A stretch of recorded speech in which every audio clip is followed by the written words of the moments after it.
నవనంతి news కి స్వాగతం. వార్తల ముందుగా ముఖ్యాంశాలు. రైతు నేస్తం కార్యక్రమాన్ని ప్రారంభించిన సీఎం రేవంత్ రెడ్డి. కార్యక్రమంలో పాల్గొన్న పలు శాఖల మంత్రులు.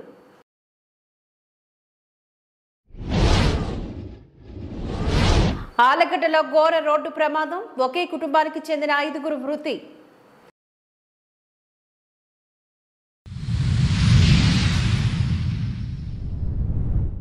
ఏపీ సీఎం జగన్ ను రాష్ట్రం నుంచి వెళ్లగొట్టేందుకు రాష్ట్ర ప్రజలు అందరూ సిద్ధంగా ఉన్నారు వ్యాఖ్యానించిన టీడీపీ రాష్ట్ర కార్యదర్శి సోమశెట్టి వెంకటేశ్వర్లు. రైతు నేస్తం కార్యక్రమాన్ని ప్రారంభించారు ముఖ్యమంత్రి రేవంత్ రెడ్డి, ఉప ముఖ్యమంత్రి బట్టి విక్రమార్క, వ్యవసాయ శాఖ మంత్రి తుమ్మల నాగేశ్వరరావు. ఈ సందర్భంగా వారు పలు కార్యక్రమాన్ని ఆవిష్కరించారు. రైతు వేదికలకు వీడియో కాన్ఫరెన్స్ అనుసంధానం ద్వారా రైతుల సమస్యలు పరిష్కరించే వినూత్న కార్యక్రమం రైతు నేస్తం. దశల వారీగా 3 సంవత్సరాల్లో 2601 రైతు వేదికల్లో వీడియో కాన్ఫరెన్స్ యూనిట్ల స్థాపన, 97 కోట్లతో ప్రాజెక్టు అమలు మొదలైన కార్యక్రమాలను ప్రారంభించారు. ముఖ్యంగా మన రైతులందరికీ కూడా నమస్కారం. ప్రభుత్వము ప్రజల దగ్గరికి, ముఖ్యంగా రైతుల దగ్గరికి చేరి రైతుల యొక్క సమస్యలు తెలుసుకొని ఆ రైతుల యొక్క సమస్యల్ని పరిష్కరించాలన్న ఆలోచనతోని మా వ్యవసాయ శాఖ మంత్రి తుమ్మల నాగేశ్వరరావు గారు ఒక వినూత్నమైన కార్యక్రమం తీసుకొని ఈ రైతు నేస్తం విధానం ద్వారా ప్రభుత్వము రైతులతో కలిసిమెలిసి భవిష్యత్ కార్యక్రమాలు తీసుకుంటుందని చెప్పి కార్యక్రమాన్ని తీసుకోవడం జరిగింది. ఇందులో ప్రధాన ఉద్దేశము వ్యవసాయ కాలంలో రైతులకు వచ్చే సమస్యలను పూర్తిగా దృష్టిలో పెట్టుకొని మీకు సలహాలు సూచనలు ఇచ్చి సైంటిస్టులతో మీరు ఇంటరాక్ట్ అయ్యే విధంగా మీరు వేసే విత్తనాలు కావచ్చు, ఎరువులు కావచ్చు, మీరు పండించే పంట కావచ్చు, పంట తర్వాత అమ్ముకునే విధానంలో మార్కెట్ విధానం కావచ్చు, ప్రతి సందర్భంలో వ్యవసాయం దుక్కి దున్నేకాడ నుంచి మొదలు పెడితే పంట ఇంటికి వచ్చే వరకు ఒక మంచి కార్యక్రమం ద్వారా రైతులకు ఎక్కడ ఇబ్బంది జరగకుండా రైతులకు అండగా నిలబడి మీరు పండించిన పంట కూడా లాభసాటి ధర, గిట్టుబాటు ధరనే కాదు లాభసాటి ధర కూడా మీకు రావాలని ఇవ్వాలన్న ఆలోచనతోటి మా ప్రభుత్వం ముందుకు వస్తుంది. అది రైతు భరోసా కార్యక్రమం కావచ్చు, రైతు రుణమాఫీ కావచ్చు, రైతులకు విత్తనాలను అందుబాటులో తీసుకురావడం కావచ్చు, మార్కెట్ లో ఐకేపీ సెంటర్ల ద్వారా ఇతర ప్రభుత్వ మార్కెట్ యార్డ్ల ద్వారా మీకు అందుబాటులోకి తీసుకొచ్చి అది మిర్చి కావచ్చు, పత్తి కావచ్చు, పసుపు కావచ్చు, ఎర్రజొన్నలు కావచ్చు, కందులు కావచ్చు, సోయాబీన్ కావచ్చు, ఇట్లాంటి ప్యాడీ వరి కావచ్చు, ఈ అన్ని పంటలు కూడా పండించి దాదాపుగా 26 రకాల పంటలు పండడానికి తెలంగాణ రాష్ట్రంలో అవకాశం ఉంది.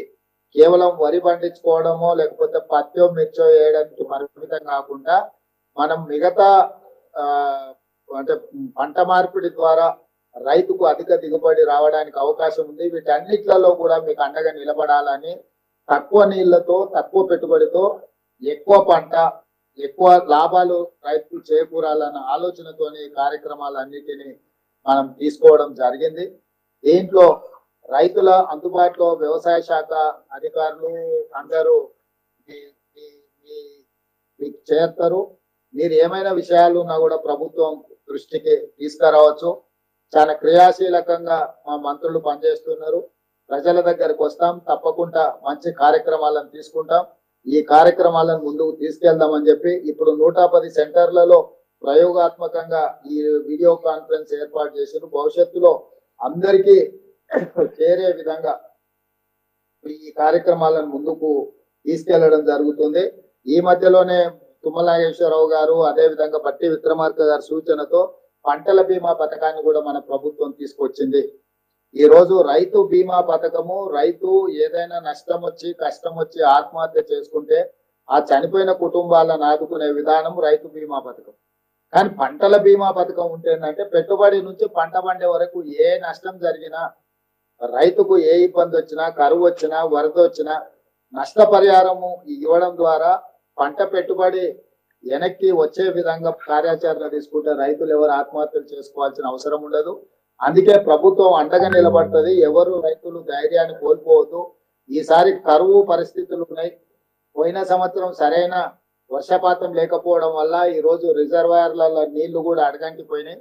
నీటి సమస్య కూడా తీవ్రంగా ఉన్నది. కరీంనగర్ ప్రాంతంలో, ఖమ్మం ప్రాంతంలో, నల్గొండ ప్రాంతంలో, మహబూబ్ నగర్ ప్రాంతంలో మన వాళ్ళు రిజర్వాయర్ల నుంచి నీళ్లు వదలాలి అన్న డిమాండ్ వస్తుంది. అదే విధంగా తాగునీటి కూడా రేపు సమ్మర్ లో కష్టాలు కాకుండా ఉండడానికి కూడా మనం అన్ని రకాల ప్రయత్నం చేస్తున్నాం. రైతులందరూ కూడా పరిస్థితిని అర్థం చేసుకొని ప్రభుత్వం నిర్వహిస్తున్న కార్యక్రమాలు అన్నిటిలో పాల్గొని అందరికీ ఉపయోగపడే విధంగా మనందరం కలిసి పనిచేద్దాం. ఈసారి కరువును మనందరం కలిసికట్టుగా ఎదుర్కొందాం. రైతులను అన్ని రకాలుగా ఆదుకొని మీరు పండించే పంట లాభసాటిగా ఉండే వరకు మా ప్రభుత్వం మీకు అండగా ఉంటుంది అని చెప్పి మీ అందరికీ తెలియజేస్తూ మీ అందరి దగ్గర సెలవు తీసుకుంటున్నాను. ఆలగడ్డ మండలం నల్లగట్ల గ్రామ సమీపంలో బుధవారం ఉదయం గంటలకు ఘోర రోడ్డు ప్రమాదం జరిగింది. కారులో ప్రయాణిస్తున్న ఒకే కుటుంబానికి చెందిన 5 మంది అక్కడికక్కడే మృతి చెందినట్లుగా రూరల్ సిఐ హనుమంత నాయక్ తెలియజేశారు. తిరుపతి నుంచి హైదరాబాద్కు వెళ్తున్న కారు ఆగి ఉన్న లారీని ఢీకొట్టడంతో స్విఫ్ట్ కారులో ప్రయాణిస్తున్న మంత్రి రవీందర్, లక్ష్మి, సాయి కిరణ్, కావ్యశ్రీలు అక్కడికక్కడే మరణించినట్లుగా సిఐ తెలిపారు. లారీ డ్రైవర్ లారీని ఆపి బహిర్భూమికి వెళ్లగా ఈ సమయంలో స్విఫ్ట్ కారు వేగంగా వస్తూ లారీ వెనుక భాగంలో ఢీకొన్నట్లుగా సిఐ తెలియజేశారు. మరణించిన కుటుంబానికి చెందిన బంధువులకు ప్రమాద సమాచారం ఇవ్వడం జరిగిందని చెప్పారు. రూరల్ పోలీసులు కేసు నమోదు చేసుకుని దర్యాప్తు జరుపుతున్నారు.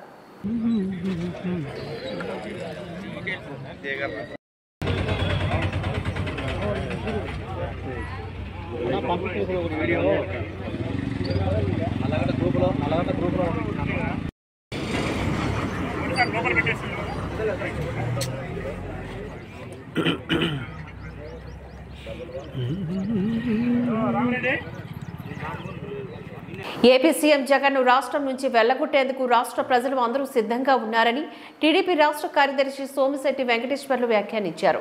కర్నూలు పట్టణంలోని టీడీపీ పార్టీ కార్యాలయంలో బుధవారం మీడియా సమావేశంలో పాల్గొని ఆయన మాట్లాడారు. సీఎం జగన్ పగటి కళ్లకంటూ రాష్ట్ర ప్రజలను మభ్యపెట్టడానికి సిద్ధం పేరు పెట్టారని ఎద్దేవా చేశారు. మీ తల్లి విజయమ్మను వైజాగ్ ప్రజలు కడపకు పంపింది మరిచావా అని ప్రశ్నించారు. రానున్న ఎన్నికల్లో ఈ రాష్ట్రం నుంచి వెళ్లగొట్టి నీ సని వదిలించుకునేందుకు ప్రజలు సిద్ధంగా ఉన్నారని విమర్శించారు. తెలుగుదేశం పార్టీకి బీసీలు అండగా ఉన్నారని, అందుకే మంగళగిరిలో బీసీ డిక్లరేషన్ అధినేత నారా చంద్రబాబు నాయుడుకు భరోసా ఇచ్చి రాష్ట్రానికి ముఖ్యమంత్రిని చేసేందుకు సిద్ధంగా ఉన్నారంటూ తెలియజేశారు. మరి విశాఖ మహానగరంలో పోటీ పడే విధంగా అభివృద్ధి చేస్తాను, విశాఖపట్నాన్ని పెద్ద నగరంగా తీర్చిదిద్దుతానని చెప్పేసి ఏదేదో డ్రామాలు ఆడుతున్నారు.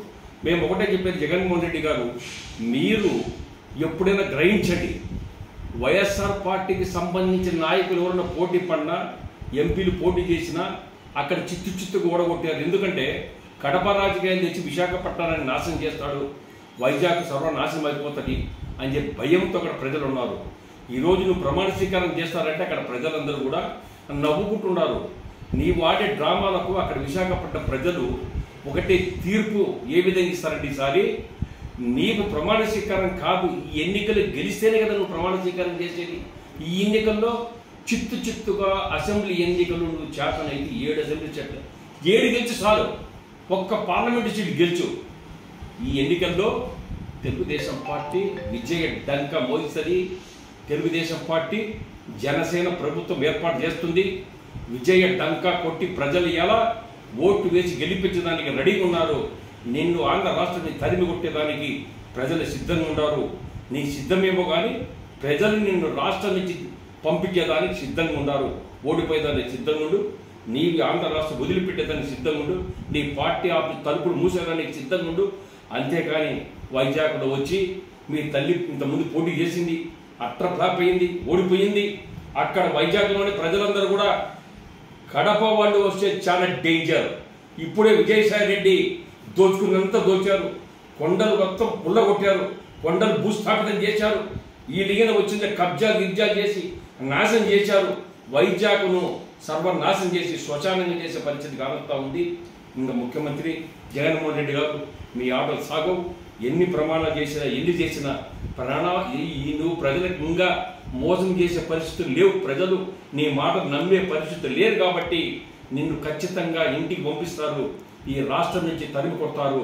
ఈ రాష్ట్ర ప్రజలందరూ 2024 ఎన్నికలు ఎప్పుడెప్పుడు వస్తాయా, ఎప్పుడెప్పుడు ఇంకా 40 రోజులు తొందరగా ఎప్పుడు వస్తాయి ఎన్నికలు, ఈ జగన్మోహన్ రెడ్డిని ఆంధ్ర రాష్ట్రం నుంచి ఓట్ల ద్వారా ఓడగొట్టి ఇంటికి సాగనంపడానికి రెడీగా ఉన్నారు.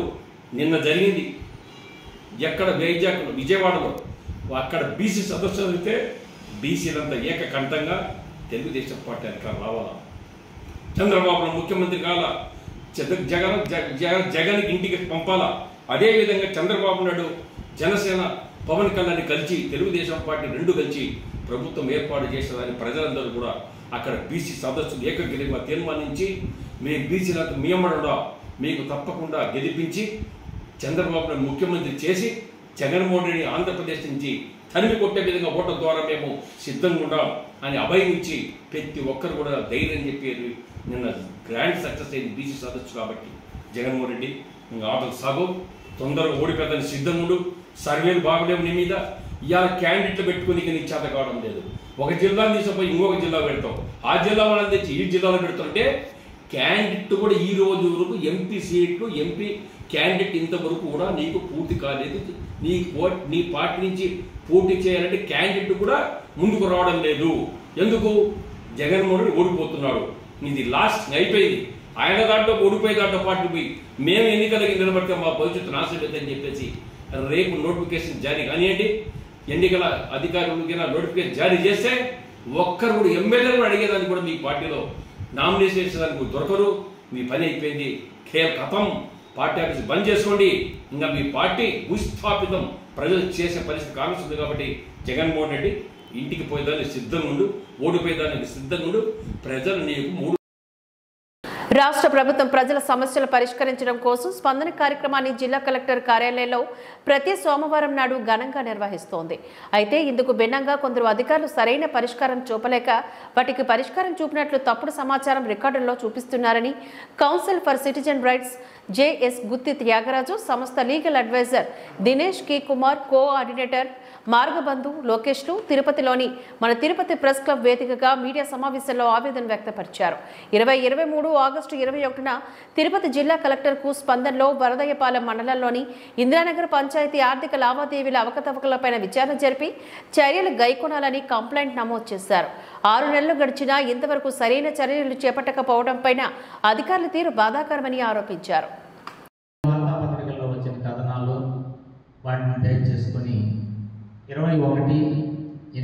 ఆగస్టు 21వ తారీఖున పోయిన సంవత్సరం తిరుపతి జిల్లా కలెక్టర్ వారికి స్పందన కార్యక్రమంలో వినతి పత్రం సమర్పించడం జరిగింది. ఆ వినతి పత్రం తీసుకున్న తర్వాత దాని నిర్ణీత గడువులో పూర్తి చేయాల్సి ఉంటే అందులో ఎలాంటి నిధులు దుర్వినియోగం జరగలేదని ఆ సమస్యని క్లోజ్ చేసేసారు. క్లోజ్ చేసినప్పుడు తర్వాత మేము దాని మీద అసంతృప్తి చెంది మళ్ళా ఆ కంప్లైంట్ని రీఓపెన్ చేయడం జరిగింది. రీఓపెన్ చేసిన తర్వాత జిల్లా పంచాయతీ అధికారి దీని మీద విచారణ సాగించడం జరిగింది.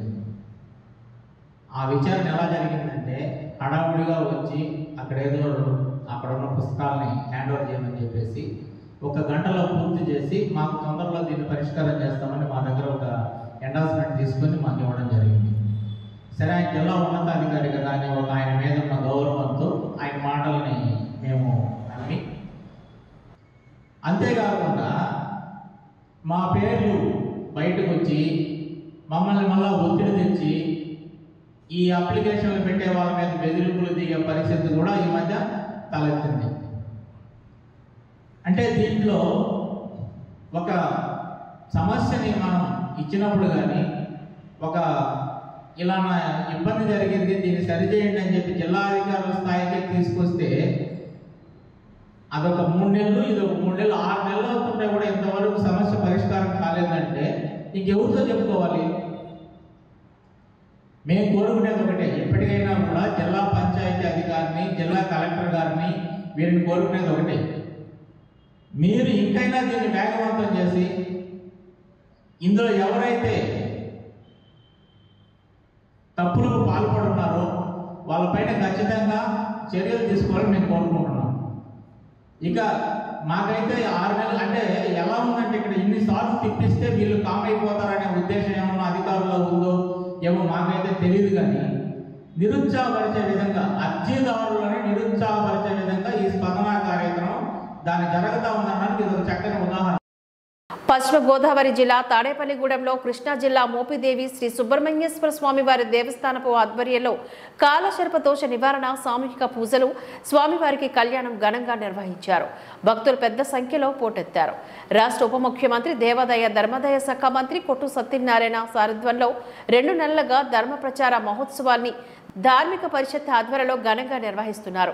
డిప్యూటీ సీఎం కొట్టు సత్యనారాయణ దంపతుల పూజలో పాల్గొన్నారు. ఈ సందర్భంగా మంత్రి కొట్టు సత్యనారాయణ మాట్లాడుతూ అక్కడ స్వామివారు స్వయంగా పుట్టల నుంచి బయటకు వచ్చి ఇప్పటికీ దర్శనమిస్తూ ఉంటారని పేర్కొన్నారు. విజయవాడ కనకదుర్గమ్మ దేవస్థానం ట్రస్ట్ బోర్డు ప్రత్యేక ఆహ్వానితులు చెన్నా జనార్దన్ రావు, పల్సలమ్మ గుడి దేవస్థానం చైర్మన్ కొట్టు అంజిబాబు, నిర్వాహకులు వట్టిప్రోలు రాము, పెద్దప్రోలు వెంకట భాస్కరాచార్యులు తదితరులు ఈ కార్యక్రమంలో పాల్గొన్నారు. ఇక్కడ మరి ఇవాళ వల్లి దేవస్థాన సుబ్రహ్మణ్యేశ్వర స్వామి వారి కళ్యాణం ఇందాక చెప్పారు. కళ్యాణం అంటే మనకు కూడా పెళ్లి జరిగితే మనం కూడా ఎంతో ఆనందంగా ఉంటాం కదా. పెళ్లికి మించిన ఆనందం ఇంకోటి ఉండదు. ఆ తర్వాత ఆ సంతానం బాగా అభివృద్ధి చెందితే సంతోషిస్తాం. అలా సంతానం అభివృద్ధి చెందటానికి మూలకారకుడు శుభ్రంగా ఉండాలనుకుని ఈ కార్యక్రమాలన్నీ మొదలుపెట్టారు.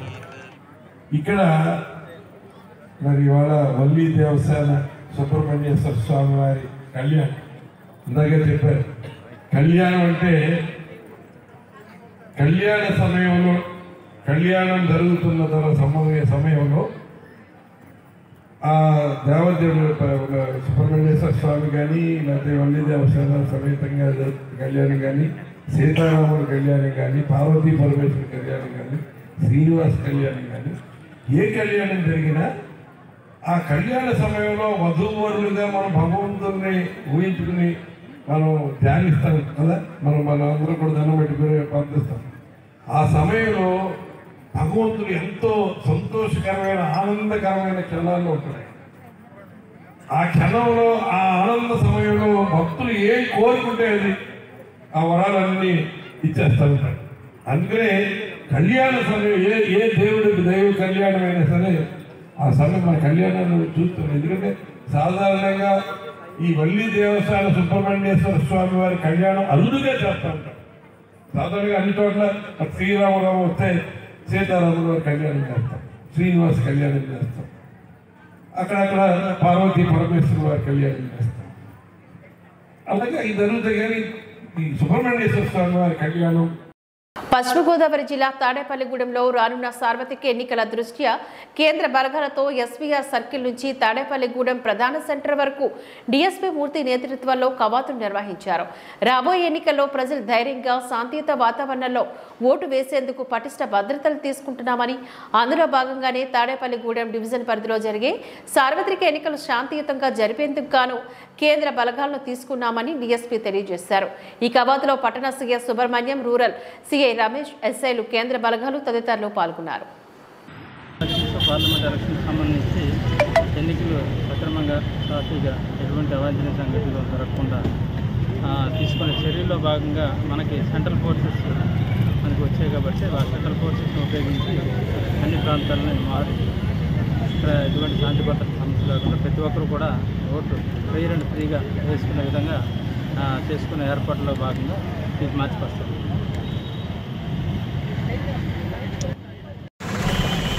నమస్కారం అండి. రాబోయే జనరల్ ఎలక్షన్ 2024 సందర్భంగా ప్రజలు ఎటువంటి భయభ్రాంతులకు గురి కాకుండా స్వేచ్ఛాత వాతావరణంలో వారి ఓటుకు వినియోగించడం విధంగా వాళ్ళ ధైర్యం నింపడం కోసం ఈ సెంట్రల్ ఫోర్స్తో ఈరోజు తాడేపల్లిగూడెంలో మెయిన్ రోడ్డు ఈ కవాతు నిర్వహించడం జరిగింది. ఈ కవాతు ఎస్వీ రంగారావు శాఖ నుంచి మెయిన్ ట్రాఫిక్ నిర్వహించింది. మన రాజ్యాంగం దేశంలోని ఉన్నటువంటి పౌరులకు 3 విధాలుగా న్యాయం చేయమని ఆదేశిస్తుంది. అయితే బ్లాక్వర్డ్ క్లాసెస్ కు సంబంధించి వాళ్ళకు కావాల్సిన సామాజిక న్యాయం, సామాజిక రంగ వారికి విలువ లేకపోవడం వల్ల వారిని బ్యాక్వర్డ్ క్లాస్ అని అంటారు. ఆ సామాజిక స్థితిని పెంచాలి, అది రాజ్యాంగం ఆదేశిస్తుంది. ఆలోచన కలిగిన ప్రభుత్వాలు రాజ్యాంగబద్ధంగా ఏం చేయాలి అంటే సామాజిక న్యాయం ఇవ్వాలనుకున్నప్పుడు ముందు రాజ్యాధికారం ఇవ్వాలి. ఆర్థికమైనటువంటి స్థితిని పెంచేటటువంటి పని జరగాలి. ఈ రెండు జరిగితేనే సామాజిక న్యాయం లభిస్తుంది. సామాజిక న్యాయం మాటలతోనే సాధ్యం కాదు. మాటలు చెప్పినంత మాత్రాన సామాజిక న్యాయం రాదు. నన్ను అడిగితే చట్టంతో కూడా రాదు. చట్టంతో కొన్ని ఉద్యోగాలు వస్తాయి, చట్టంలో రిజర్వేషన్ ఉంటే కొన్ని ఉద్యోగాలు వస్తాయి. కానీ త్వరగా వాళ్ళు అందుకోవాలి అంటే 2 రకాల కార్యక్రమాలు ఏ ప్రభుత్వమైనా చేస్తే అప్పుడు వాళ్ళ స్థితిగతులతో మార్పు వచ్చి సామాజిక న్యాయం లభించి బ్యాక్వర్డ్ క్లాసెస్ ఆఫ్ లిఫ్ట్ అవుతాయి. వాళ్ళు ఆ రోజున సంతోషంగా ఉండగలుగుతారు అంటూ రెవెన్యూ శాఖ మంత్రివర్యులు ధర్మాన ప్రసాదరావు అన్నారు. టౌన్ హాల్లో ఏర్పాటు చేసిన మీడియా సమావేశంలో మంత్రి ధర్మాన మీడియాతో పాల్గొని మాట్లాడారు. పరిసరాలు ఉండాలి, మంచి నీరు ఉండాలి. ఇవన్నీ లేకుండా అభివృద్ధి అనే దానికి అసలు అర్థమేముందండి? ఎవరి కోసం అభివృద్ధి?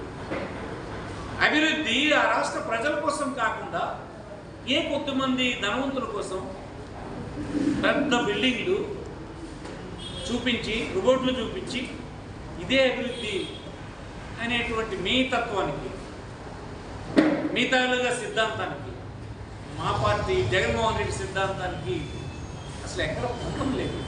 జగన్మోహన్ రెడ్డిది రాజ్యాంగం చెప్పినటువంటి నిబద్ధత కలిగినటువంటి పాలన. జగన్మోహన్ రెడ్డి పాలన ప్రపంచంలో దేశాలు అనుసరిస్తున్నటువంటి ప్రజల తాలూగా జీవన ప్రమాణాలను పెంచేటువంటి పాలన. సో మీకు మాకు ఎక్కడ పొందం లేదు. మీరు కంపేర్ చేసుకోవద్దు వైఎస్ఆర్సీపీతో.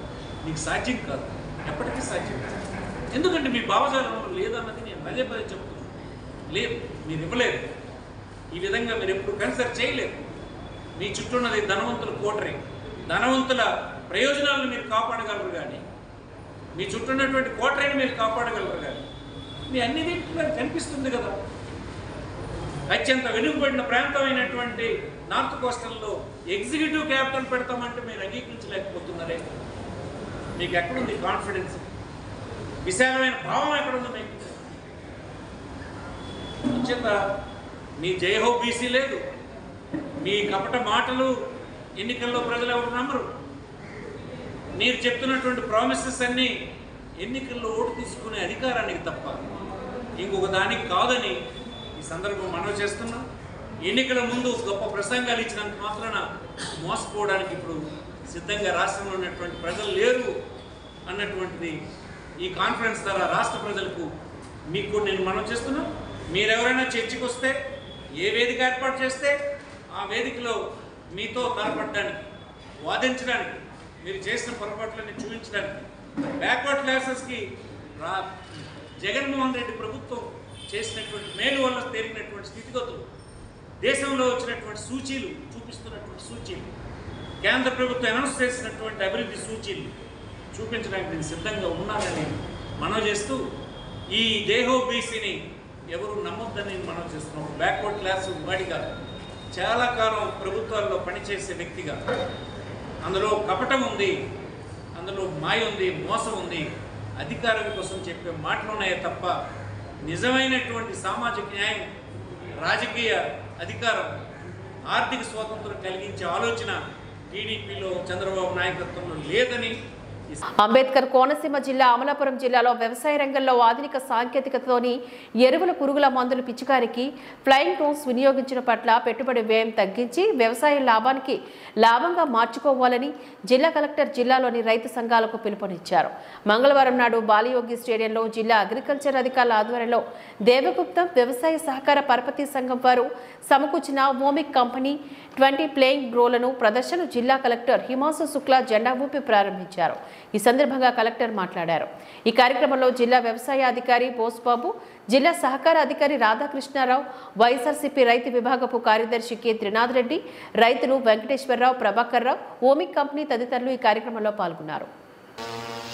ఈ విధంగా మన సొసైటీ మన బాబీ గారి ఆధ్వర్యంలో అలవరం ప్రభుత్వ ఆధ్వర్యంలో మరి మంచి ప్రోగ్రామ్ ఏర్పాటు చేసుకుంటున్నాము. పూర్వం మనకి పురుగు మందులు ఎరువులతో పాటు పూర్వం మన రైతు సోదరులు 80-90 ఆ టైంలో ఒక ఎకరం పొలం స్ప్రే చేయాలంటే అప్పుడు ఇతర స్ప్రేలు ఇచ్చేవాళ్ళం డిపార్ట్మెంట్ ద్వారా సబ్సిడీ కింద. మరి రోజుకి 1 ఎకరం కంటే ఎక్కువ కొట్టేవాళ్ళు కదా రైతు మరి. తర్వాత 2000 నుంచి సైవన్ స్ప్రేలు జపాన్ కంపెనీ టెక్నాలజీతో సైవన్ స్ప్రేలు రావడం వల్ల మనకి రోజుకి ఒక 5 ఎకరాల్లో మనకి పురుగుల గుట్కా చేసుకునే వాళ్ళు రైతు సోదరులు. మళ్ళీ ఇప్పుడు రాను గుట్కా మారిపోయింది కాబట్టి ఈ డ్రోన్స్ అంటే మనకు తెలుసు, మనకి ఎన్ని సంగతి ద్వారా మన వియోమిక్ కంపెనీ వాళ్ళు 20 డ్రోన్స్ మన అలవరం వాళ్ళ సొసైటీ అందజేసారు వాళ్ళు. వాళ్ళ ద్వారా మనకి రోజుకి దగ్గర రోజుకి 20 ఎకరాల్లో మనం స్ప్రే చేసుకోవచ్చు. మనకి కరెక్ట్ మనకి పెస్ట్ కానీ తెగులు కానీ పురుగులు ఉన్నప్పుడు కానీ టైంలో మన రైతులు లేబర్ ప్రాబ్లం, మనకి ఆ కూలీ సమస్య వల్ల మనకి కొద్దిగా లేట్ అవుతున్నప్పుడు ఆటోమేటిక్గా మనకి దిగుబడులు తేడా వస్తుంది. తెగులు పురుగులు పెరగడం అవకాశం ఉంటుంది. కాబట్టి ఇన్ టైంలో కూడా మనకి డ్రోన్స్ ద్వారా మనం స్ప్రే చేసుకున్నట్టయితే మనం తొందరగా మనం రికవర్ చేసుకోవచ్చు మన పురుగుల తెగుల నుంచి. దగ్గర రోజుకి 20 ఎకరాలు మనం స్ప్రే చేసుకోవచ్చు. అదేంటంటే అక్కడ డ్రోన్ పైలట్ ఎక్స్పీరియన్స్ బట్టి 6 సెట్ బ్యాటరీ ఇస్తారు. మొత్తం రోజుకి 20 ప్రాక్టీస్ డ్రోన్ పైలట్ మంచి ప్రాక్టీస్ అయితే అతను రోజుకి 40 ఎకరాల స్ప్రే చేసుకోవచ్చు. మనకి కూలి సమస్య కాబట్టి తొందరగా మనకి ఎక్కువగా మనకి పురుగులు తెగులు రాకుండా మనం కవర్ చేసుకోవడం మనకు అవకాశం ఉంటుంది. సార్ మన డిపార్ట్మెంట్ ద్వారా కోసం మనకి డిపార్ట్మెంట్ ద్వారా కూడా మన 22 మండలాల్లో 20 మండలాలు మనకి గ్రూప్స్ ఫామ్ చేసింది సార్.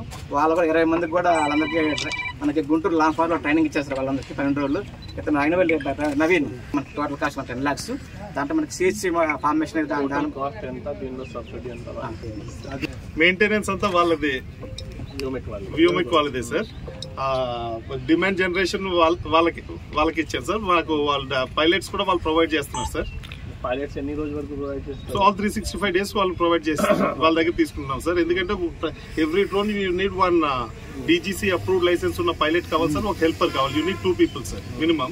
అండ్ ఒక వెహికల్ కూడా కావాలి sir. That is our vehicle. We cannot carry these on a bike. వాళ్ళకి ఏం వస్తుంది? వాళ్ళు జనరేట్ చేసి వీఆర్ రెవెన్యూ షేరింగ్ లోకి వెళ్తున్నాం సార్. బికాస్ వీఆర్ హబ్ లా క్రియేట్ చేసాం కాబట్టి ఎక్కువ డ్రోన్స్ ఉన్నాయి కాబట్టి మేము ఆ మోడల్ ఎన్నుకున్నాం sir.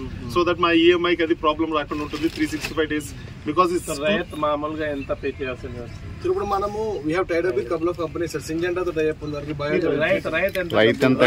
Depending on the model sir. మనం సింజెంటా అయితే 300 రూపాయల నుంచి 20 acres ఇంచుమించుగా ఇంత పేమెంట్ చేయాలి. రైతు 300 నుంచి 500 రూపాయలు పర్ ఏకర్ పే చేస్తారు. Per acre. గతంలో సపోజ్ మనం మాన్యువల్ గా వెళ్తే ఎంత ఇవ్వాలి? చెప్పండి. మనం మాన్యువల్ అయితే రైతుకి 1000 నుంచి 1200 దాకా వస్తుంది. అంటే 700 లేవర్ తీసుకుంటారు. 700 అదొక మషిన్ పెస్టిసైడ్స్ కి ఎక్కువ తీసుకుంటారు సార్. ఎక్కువ తీసుకుంటారు. ఎంత తక్కువ అయినా సరే మినిమం 700 ఉంటుంది. మీరు 300 to 500. We have tie up with few companies sir. Syngenta and Coromandel. Companies are compensating sir. ఒక 100 నుంచి 200 వాళ్ళు charging 300 from farmer. Farmer is being subsidized. And మాకు లాస్ రాకుండా companies paying extra 200 rupees. Actual గా actual cost 500 ఉంది. దీనిలో 200 ఆ company వాళ్ళు కూడా ఇస్తున్నారు. కోరమండల్ గానీ ఫైనల్ గా ఫార్మర్ కి 300. One more point sir. అక్కడ తెలంగాణలో కొన్ని CSR ఫౌండేషన్స్ వాళ్ళే 100 రూపీస్ మన సంబంధం జిల్లాలో ఏం జరుగుతుంది? ఈ గతంలో 700 to 1000 వరకు పడేది, ఇప్పుడు 300 వరకు వచ్చింది. 300 to 400. ఇప్పుడు స్టార్టింగ్ లో ఎన్ని డోస్ స్టార్ట్ చేస్తున్నారు? We already have one sir. Now today we are launching 20 sir. Last అది 127 ఒకటి మీరు చేతుల మీదకే చేసాం సార్. ఇప్పుడు 20 ఇప్పుడు ఈ రోజు 20 sir. Total 21. This is property of Pack sir. Devaguptam pack sir. మీరు వీళ్ళతో ఎంగేజ్ చేసుకొని ఇప్పుడు ఈ సర్వీసెస్ ఫార్మర్స్ ఇస్తున్నాం సార్. ఫస్ట్ ప్రయారిటీస్ మా సొసైటీలో మా ఫార్మర్స్ డిమాండ్ రీచ్ అయిన తర్వాత then they will go out sir. That is the model we are working sir. 10 lakhs వచ్చేస్తారు. కానీ ఇది ప్యాక్. గుడివాడ అంటేనే కొడాలి నాని మాట్లాడారు అంటేనే వీడియోలు వైరల్. అలాంటివి నాని నిజాన్ని నిర్భయంగా చెప్తారని, గుడివాడలో అతనుకు తిరిగిలేదని, సచివాలయం తాకట్టు పెట్టడం నిజమేనని, అవసరమైతే రాష్ట్రాన్ని కూడా తాకట్టు పెడతామని సుత్తి లేకుండా సూటిగా చెప్పారు. ప్రభుత్వ ఆస్తులు తాకట్టు పెట్టకుండా బ్యాంకులో లోన్ ఇస్తారా? ప్రభుత్వ ఆస్తి తాకట్టు పెట్టకుండా బ్యాంకులో లోన్ ఇస్తాడా? పలానా తాకట్టు పెట్టాలి, పలానా తాకట్టు పెట్టకూడదు, పలానాది మార్టిగేజ్ చేయాలి, పలానా షూటీ చేయాలని ఏమన్నా డాక్టర్ బిఆర్ అంబేద్కర్ గారు రాజ్యాంగంలో రాశారా? సెక్రటేరియట్ ఏంటి చంద్రబాబు గారిదా? ప్రభుత్వాన్ని. ప్రభుత్వం డబ్బులు కావాల్సి వచ్చినప్పుడు, ప్రజలకు అవసరమైనప్పుడు, బ్యాంకుల్లో డబ్బులు కావాల్సి వచ్చినప్పుడు మార్టిగేజ్ చేస్తారు, తాకట్టు పెడతారు, మళ్ళీ డబ్బులు కడతారు, రిలీజ్ చేసుకుంటారు. సెక్రటేరియట్ అని బాబు గడి సొత్తా, చంద్రబాబు గడి బాబు గడి సొత్తా? ఇది తాకట్టు పెట్టారు, అది తాకట్టు పెట్టారంటే వీడు పెట్టినయే పెట్టాలా? కానీ చంద్రబాబు నాయుడు పెట్టినటువంటి ఆస్తులు తాకట్టు పెట్టాలి. ఏం రూల్ ఉందా? రాజ్యాంగంలో రాసి ఉందా పలానా ఆస్తి పెట్టాలి, పలానా ఆస్తి పెట్టకూడదు? అది ప్రభుత్వం ఇష్టం. వాళ్ళు బ్యాంకర్స్తో మాట్లాడి బ్యాంక్ వాళ్ళకి డబ్బులు కావాలన్నప్పుడు వాళ్ళు ఏదో ఒకటి మార్టిగేజ్ అడుగుతారు, ప్రభుత్వ ఆస్తి. ప్రభుత్వం వాళ్ళు దాన్ని బట్టి వాళ్ళకు ఉన్నటువంటి వెసులుబాటుని బట్టి పెట్టుకుంటారు. సెక్రటరేట్ పెట్టేశారు, సెక్రటరేట్ అంతా 10 ఎకరాల పొలం. ఈ వార్తలు ఇంతటితో సమాప్తం. నమస్కారం.